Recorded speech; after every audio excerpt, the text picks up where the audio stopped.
Hello family, नमस्ते, प्रणाम। आप सब कैसन बानी? गोड़ छुके गोड़ लागत नहीं आपके छोट बहिन।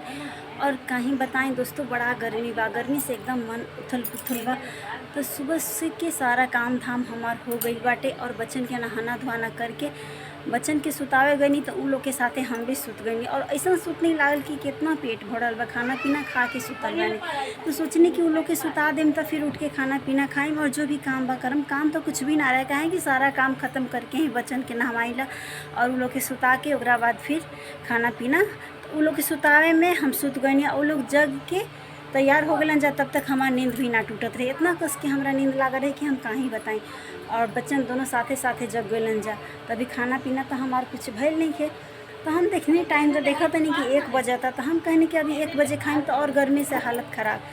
आजकल खाना से ज़्यादा पानी हो गई बा। तो पानी ज़्यादा हो गई बा और पानी समझ ली कि कितना बार मतलब पी चुकल बानी। और सादा पानी ना, वही ग्लूकोन-डी वगैरह डाल के, नींबू घर के नींबू भी बा वैसे कि हमार तो नींबू पानी या ग्लूकोन-डी वगैरह डाल के पानी पीले बानी। ऐसा नहीं कि एकदम बिल्कुल ही पेट हमार खाली बा और बस खाना नहीं खैले। तो अब खाना वगैरह खाएम तो सोचनी कि अपने रील्स वगैरह वीडियो बना ली, उसके बाद खाना पीना खाएम। और बच्चन भी जगल बन जाते उन लोग के पानी उनी पिला के और दादी के पास बन जाता। दोनों बच्चन दादी के पास थोड़ा सा, दादी उनका जो बाड़ी जगल बाड़ी सुत उठ गई बड़ी तो पढ़ाओ तड़ी। और ऐसी गर्मी से बेचैनी इतना बा ना कि कहाँ वहीं बताएं।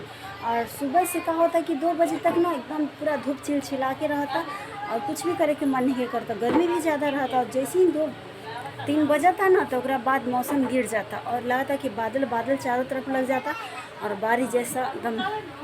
लेकिन बारिश होत नहीं थे, बस मौसम बदल के बादल बादल लग के और बस फिर वैसे ही रह जाता। और अभी मौसम कुछ चेंज भइल बा सुबह से, और लेकिन बारिश वगैरह कुछ नहीं खे। बादल थोड़ा सा छेले बा। बच्चन दोनों दरवाज़ा के पास बैठ के पढ़ा तड़ी। हमार लाडो जोन बेटी बाड़ी, गांव देहात में जानते बानी कि दरवाज़ा फेमस होखेला।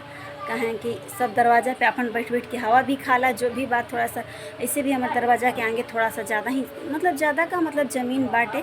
तो उजे पेड़ रुख बाटे, आम क्या बोलते हैं, अमरूद वगैरह के पौधा बा, अनार उनार के। तो उजे बाहर ना अंदरे में बैठल बड़ी हमारे सासू माँ और बच्चन के बैठौले बड़ी। वही दोनों बच्चा वही खेलत रसन कूदत रसन और हम बानी जो अंदर ब्लॉग वीडियो सब बनावत रही। तो उसके बाद अब चलो तनी खाना पीना खाई। और गर्मी से बड़ा हालत ख़राब बा दोस्तों, हम काहे बताएं। खाना पीना अब हो, आप सब बताएं जा आप सबके खाना पीना हो गई कि ना। अभी तो हमार खाना पीना नहीं खे भइल। और खाना आज बड़ा ही हम सिंपल बनैले बानी। खाना में बिल्कुल ही दम नहीं खे। और कहीं बताई कहे वाला तो नहीं खे, मतलब दिखाए वाला तो नहीं खे, कोई ज़्यादा विशेष नहीं खे बनेले के दिखाई। बहुत ही नॉर्मल खाना बनैले। ऐसे तो हम चावल खाई नहीं ना, कभी ना चावल खाई ना होली ना दिवाली, कभी त्यौहार में भी हम कुछ नहीं खा सकत। पुआ पूड़ी एकदम ना, कहे कि हमके थोड़ा सा पुआ पूड़ी भी खाए ना तो एकदम पेट हमार ख़राब हो जाला। तो हमके बस रोटी चाहिए। और जब भी हम रोटी खाएं, सुबह खाएं, दोपहर खाएं, शाम खाएं, बस हमके रोटी ही खाए के बाद। तो बस हमके रोटी और सब्जी खाएं। और सबके लिए चावल दाल सब्जी बनौले बानी और चोखा। तो बस यही सिंपल में खाना बने बानी। इधर में पड़ल बा, इसे दिखाए ना आप सबके ना तो कहम कि चलल बड़ी सब्जी और दाल देखा रहे। तो वही बस खाना बहुत ही सिंपल बनल बा दोस्तों। तो चलो तनी, तब से लाइट भी कटा रहे। वैसे तो इन्वर्टर बाटे, तो इन्वर्टर पे पंखा वगैरह चलेला। तो वही कब से थोड़ा इन्वर्टर बा तो थोड़ा सा पंखा उंखा चल रहा तो उतना गर्मी फील ना होकेला। ना तो लाइट करते तो पूरा बेचैनी जैसा नहीं लेता, एकदम चिंगारी बुझाता। सुबह शाम बहुत ज़्यादा गर्मी रहा था दोस्तों। तो दिखाओ तनी आप सबके दरवाज़ा के नज़ारा। का पढ़ता लाडो? के पढ़ावता लाडो? दादी की मामा? दादी दादी तार के नहीं दिया। तो दरवाजा के पास बैठ गई बड़ू लाडो। ये हवा बहता। हाँ लाडो, बहुत सुंदर हवा बहता, बहुत अच्छा हवा बहता दोस्तों। आप सबके दिखाओ तनी, देखी दरवाजा अपन। अरे पगली तो होने नीचे चल जेबे, इधर मोड़बे है तभी।